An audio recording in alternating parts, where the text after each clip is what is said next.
All right, pregame thoughts, Padres and the Rangers, game 2 of this series. Obviously, yesterday it was a disappointing loss. Wasn't a whole lot there offensively. Dylan Cease did not pitch great. And so hopefully the Padres can get a good outing, surprising outing out of Adam Mazur. And this can be the game that can start something for the Padres here. Obviously, they won 9 out of 10 before they lost those couple of games, these last couple of games. The last game against Boston, the first game here against Texas. So we'll see what's going to happen here. John Gray on the mound for the Texas Rangers.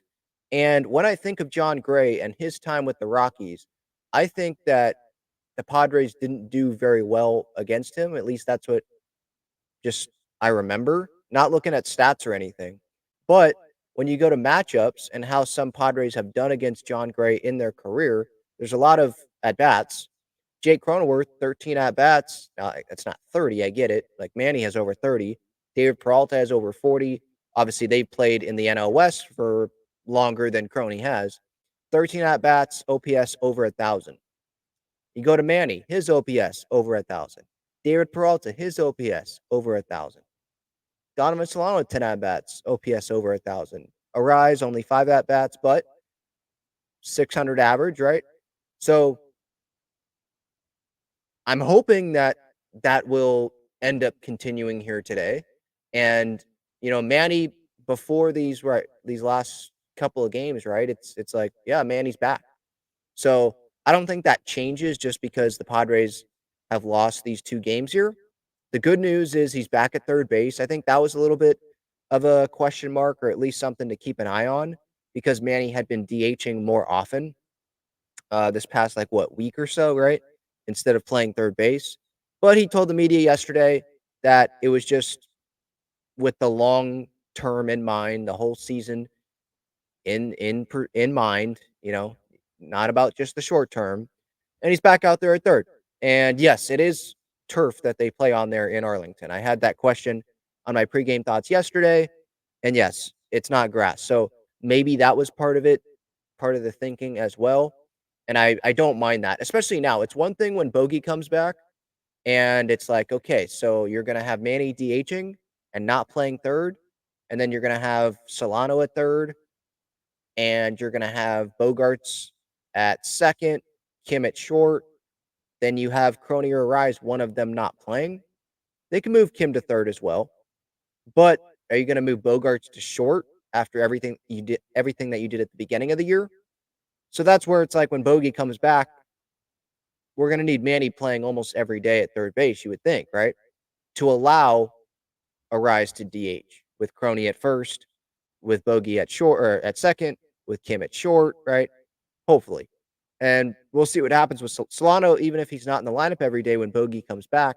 That's still a good problem to have Donovan Solano to be able to come up off the bench for someone like a Bryce Johnson or a David Peralta late in the game. If you're down by a run in the 9th inning or something like that, yeah, I mean, sign me up. So that's down the road, obviously, but that's just where my mind was thinking a little bit with Manny, him not playing third base consistently, at least recently. The Padres say, Manny says it was because they want him good for the whole season. And I'm all on board for that. Obviously, we know that we need Manny. I know there's Padres fans that aren't the biggest fans of Manny at times, and I understand that. But if this Padres team wants to go where they want to go, pretty sure they're going to need Manny to be able to do that. And when Manny goes, this team goes, right? They didn't win 9 out of 10 with a struggling Manny Machado. You know. Anyway, lineup tonight: Arise, Profar, Crony, Manny, Solano's DHing, Merrill's in center, Peralta, Kim, Higgy. By the way, congrats to Jackson Merrill, Player of the Month for the month of June. Deserved. I put out some highlights earlier today on socials. It was a really good month for Merrill.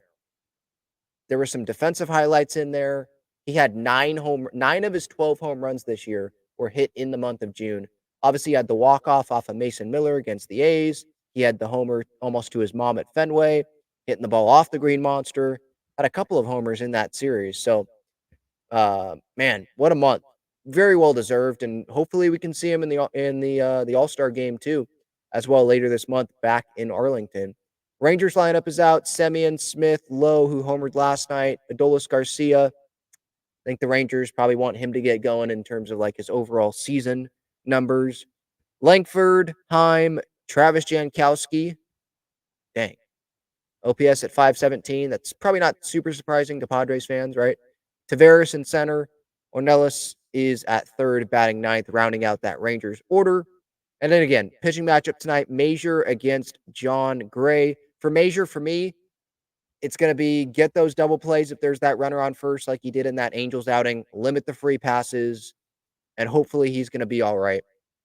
And then against John Gray, let's see how those guys that I listed earlier, Manny, Crony, guys like that, let's see how they do.